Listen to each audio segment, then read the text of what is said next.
Assalamu alaikum! Salut et bienvenue dans ce nouvel épisode du podcast Cœur fil Allah, le podcast pour prendre soin, Inch'Allah, de ta foi et de ta santé. Ces deux trésors liés.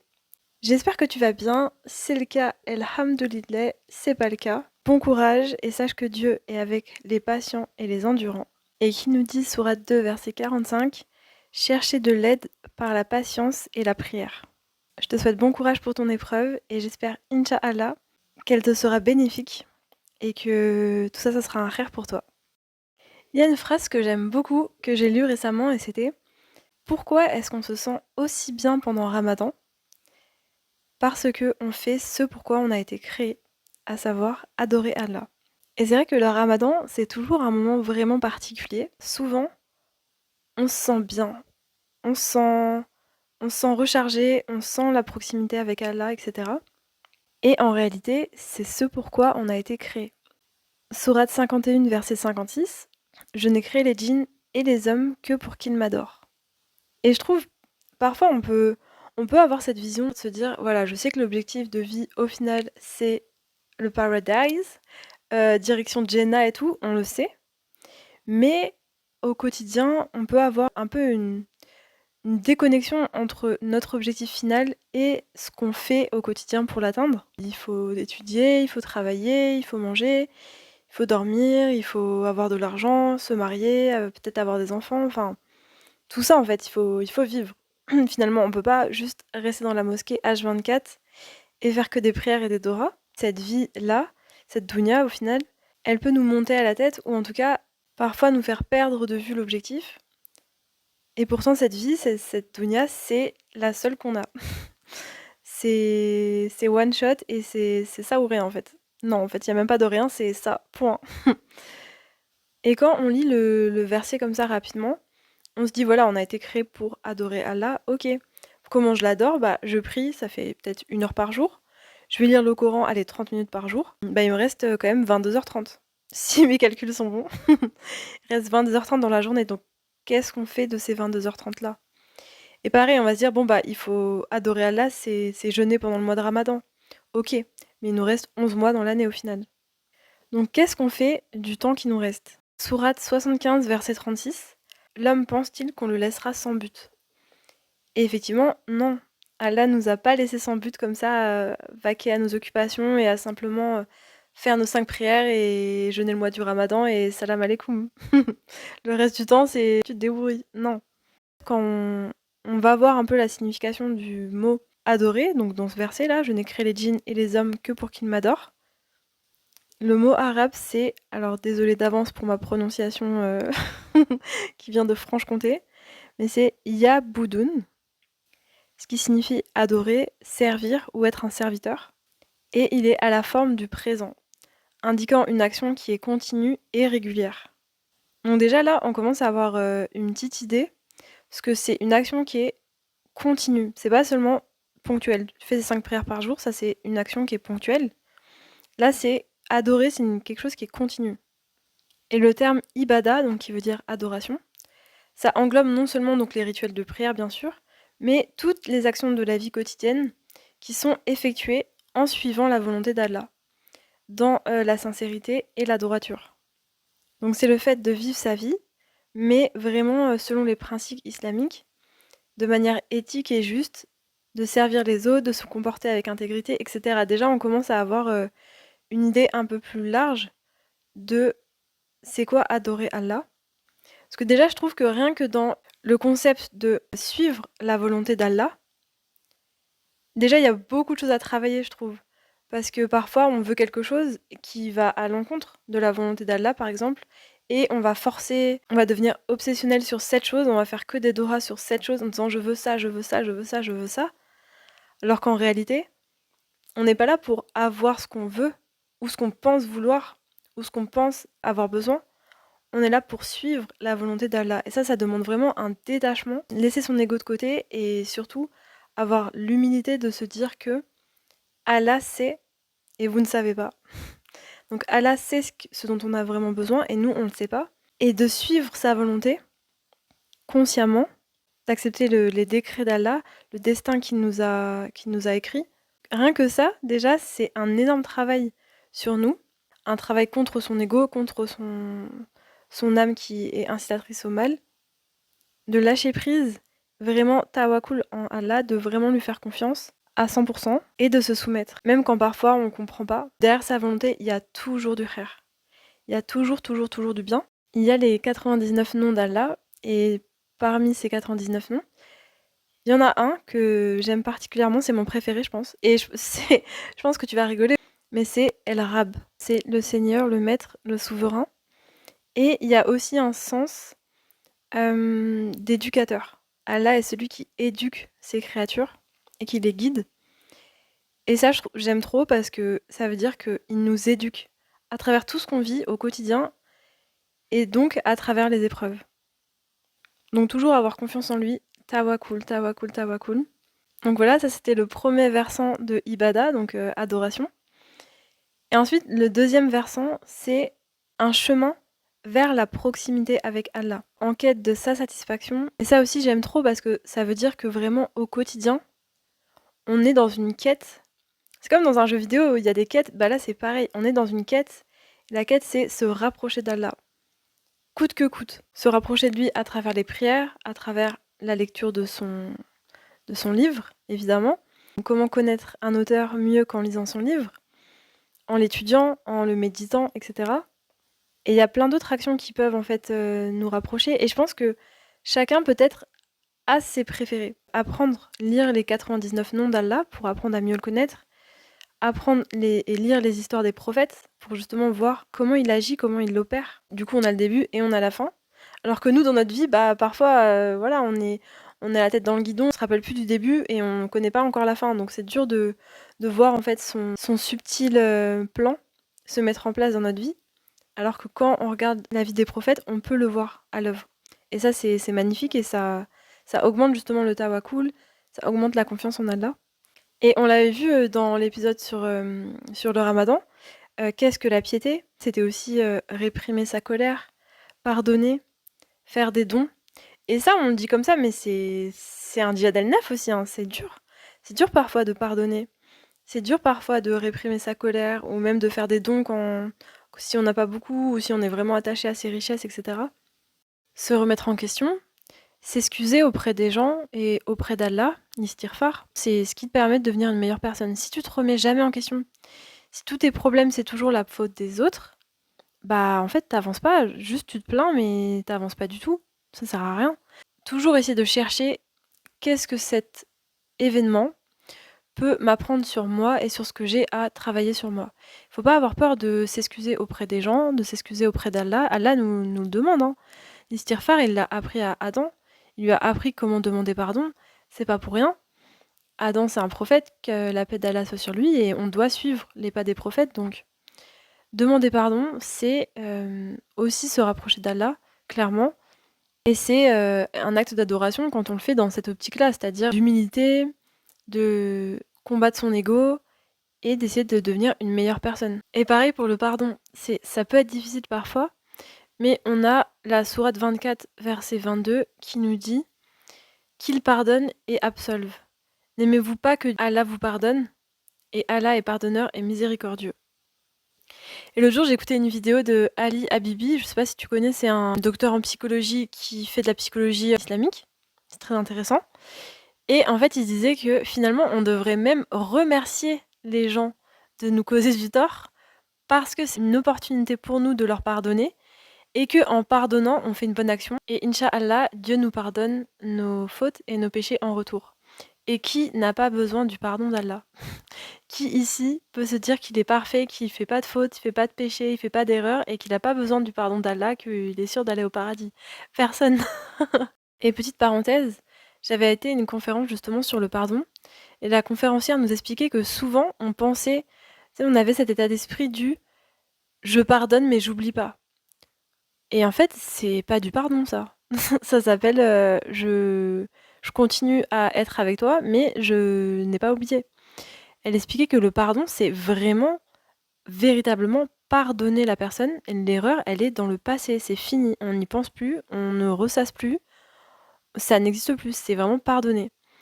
En fait, comme nous, on voudrait qu'Allah nous pardonne nos erreurs. On n'a pas envie qu'il nous pardonne entre guillemets, mais qu'il l'oublie pas. Quand on fait une faute, on aimerait qu'il nous la pardonne entièrement. Ça y est, là, c'est fini, pardon, je suis désolée et ça y est, c'est oublié.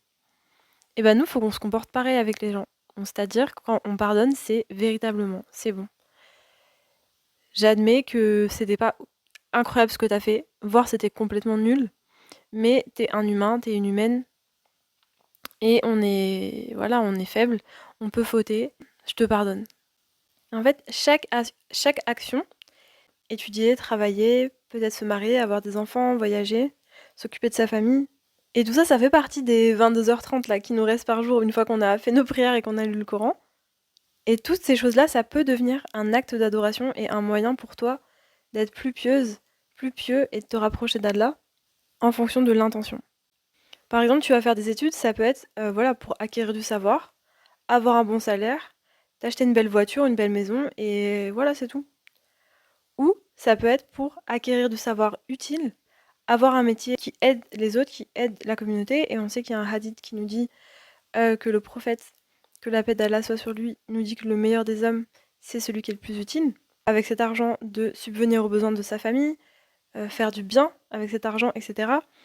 Pareil pour le mariage, tu peux te marier parce que, bah, voilà, parce que enfin, parce que t'as envie de recevoir de l'amour et que tu veux pas être seule. Tous les films et toutes les séries que tu regardes te disent que c'est comme ça que tu vas atteindre le bonheur et que tu recherches la passion amoureuse, etc. Ou tu peux te marier parce que c'est Allah qui nous le demande. Sourate 24, verset 32, et mariez les célibataires parmi vous. Donc ça, c'est pas anodin, ça veut dire que Allah nous dit mariez-vous en fait, tout simplement.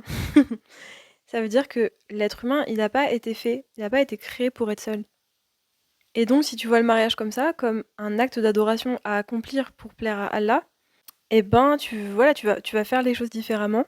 T'as pas forcément les mêmes critères. Et surtout, si t'es célibataire, t'es pas seulement dans l'attente en disant bof, pour l'instant, j'en ai pas besoin plus que ça, etc. Non, tu te dis bon, Dieu nous a dit de nous marier et je ne suis pas mariée. Pourquoi? Qu'est-ce qui peut bloquer en fait? Qu'est-ce qui bloque en moi l'accomplissement du mariage?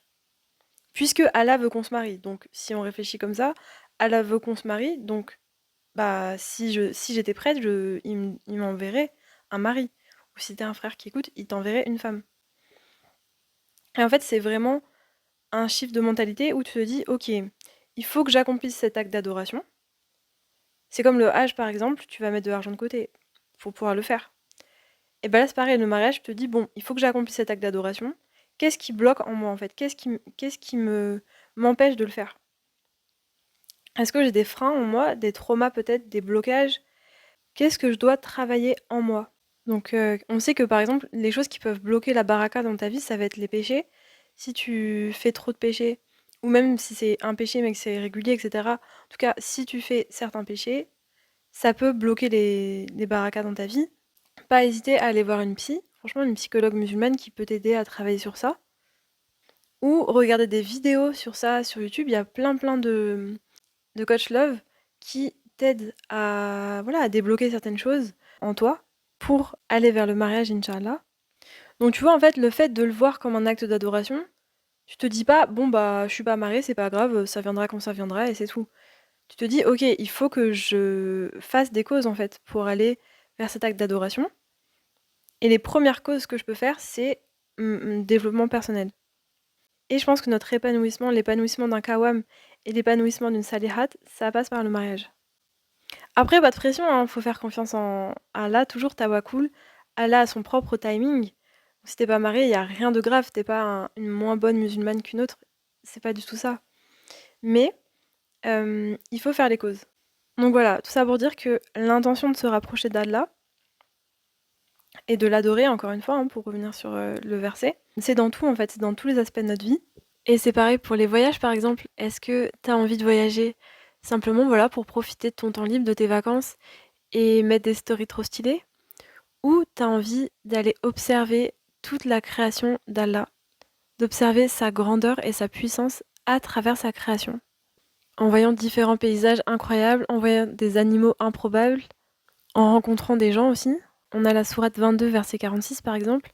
N'ont-ils donc pas parcouru la terre et n'ont-ils pas des cœurs pour comprendre ou des oreilles pour entendre? Ce ne sont pas les yeux qui s'aveuglent, mais bien les cœurs qui sont dans les poitrines.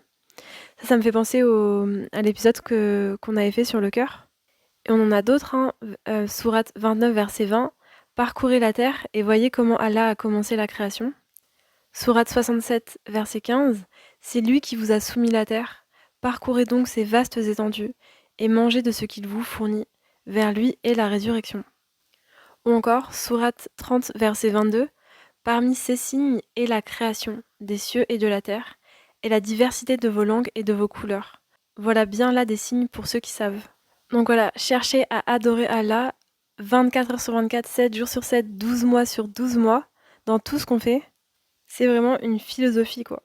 Une philosophie de vie. Et c'est un travail à temps plein, H24, 7 jours sur 7, pas de pause.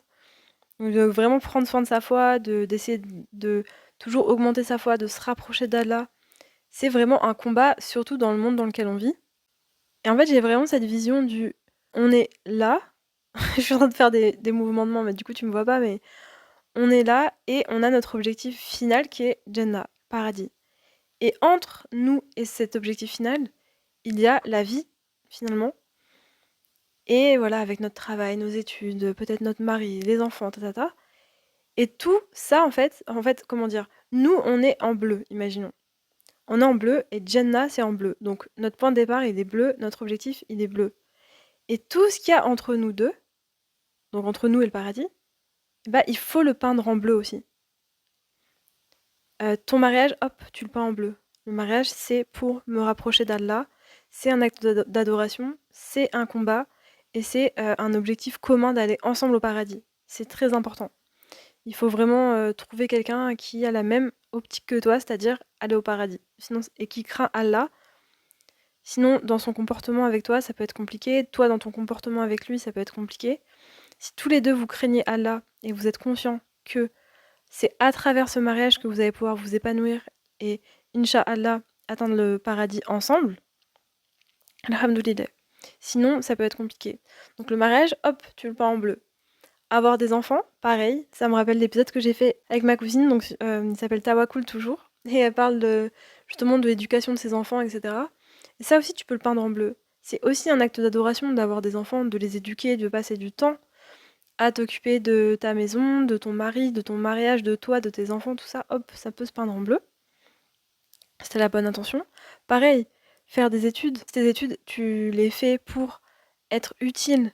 C'est dur de faire des études, donc si tu te dis que tu le fais pour Allah, pour le remercier de l'opportunité qu'il t'a offert, parce que tout le monde n'a pas la chance de faire des études, donc tu le remercies de l'opportunité qu'il t'offre, et tu utilises ce temps-là et ces études-là pour, Inch'Allah, plus tard, être utile et faire du bien, faire du khair à la communauté. Hop, tu le peins en bleu. Pareil, ton travail, est-ce que tu es une personne utile? Est-ce que avec cet argent, tu fais du bien? Hop, tu le peins en bleu. Et le but, c'est d'avoir un joli tableau avec que du bleu.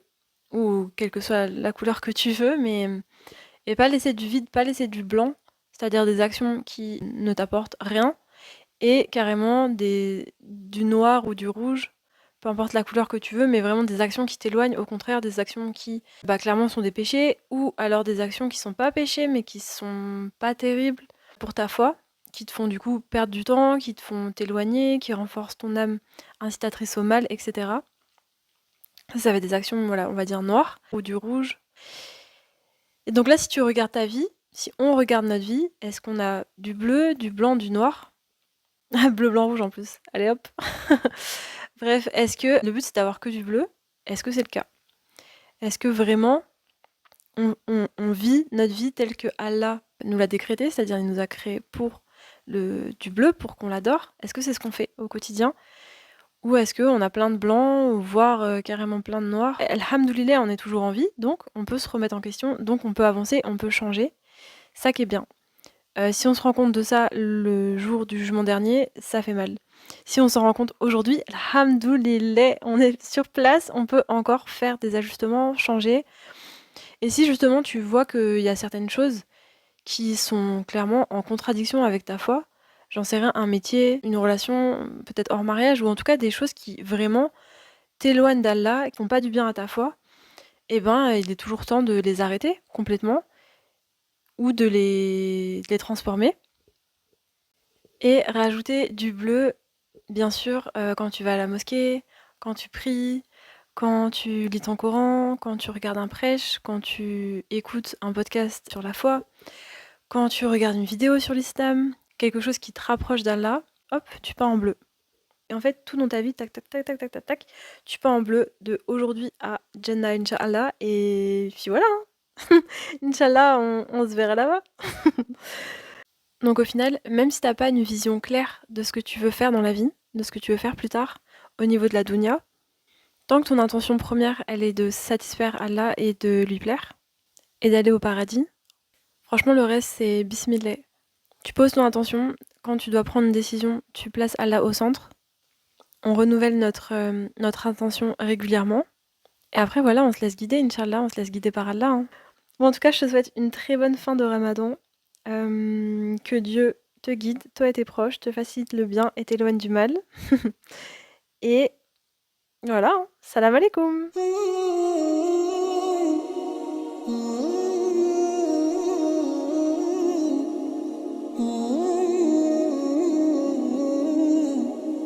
Mm-hmm.